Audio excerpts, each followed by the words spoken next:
राधे राधे आप सबको। कैसे हैं आप लोग? क्या आप जानते हैं हमारे शास्त्रों में कहा गया है कि चंद्रदेव को त्रेजन्मा कहा गया है। त्रेजन्मा यानी जिनका जन्म 3 बार हुआ है अलग अलग घटनाओं के चलते। सबसे पहला जन्म उनका हुआ था ऋषि अत्रि के नेत्रों से। उस समय उनकी पावर्स इतनी ज़्यादा थी, इतनी एक्सट्रीमली ज़्यादा थी, इतनी तेज़ रोशनी थी उनकी कि संसार संभाल नहीं पा रहा था। इसीलिए वो ओशन ऑफ मिल्क, जिसको हम क्षीर सागर कहते हैं, उसमें वो चले गए थे। उसमें उनको भेज दिया गया था। बल्कि अब दूसरी बार जब समुद्र मंथन वाली घटना हुई थी, जब समुद्र का मंथन किया गया था, उस समुद्र से बाहर निकले थे, इसीलिए लक्ष्मी जी के भाई भी कहलाए, और ये था उनका दूसरा जन्म। चंद्रदेव का तीसरा जन्म तब माना गया है जब उनको प्रजापति दक्ष ने ये श्राप दे दिया था कि वो क्षय हो जाएंगे। तो उस समय उन्होंने महादेव की घोर तपस्या की थी, जो आज की जगह कहलाती है गुजरात सोमनाथ। वही शिवलिंग है जो चंद्रदेव ने अपने हाथों से बना करके वहाँ पे विराजमान कर महादेव की तपस्या की थी।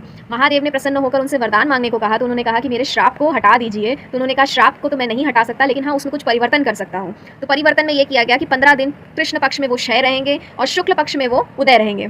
उनको ये श्राप था कि वो क्षय रहेंगे, इसीलिए वो हमेशा आधे दिखाई पड़ते हैं, और जब पूर्णिमा आती है तो संपूर्ण रूप से उनके दर्शन होते हैं।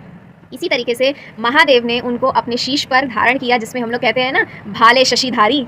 इसीलिए शशि यानी चंद्रमा, भाले यानी जो हमारा यहाँ शीश होता है उस पर धारण। इसीलिए कहा गया है कि चंद्रदेव त्रेजन्मा है, यानी उनका 3 बार जन्म हुआ था। आपको ये स्टोरी कैसी लगी मुझे कमेंट सेक्शन में ज़रूर बताइएगा। तो मिलेंगे अगली वीडियो में। राधे राधे।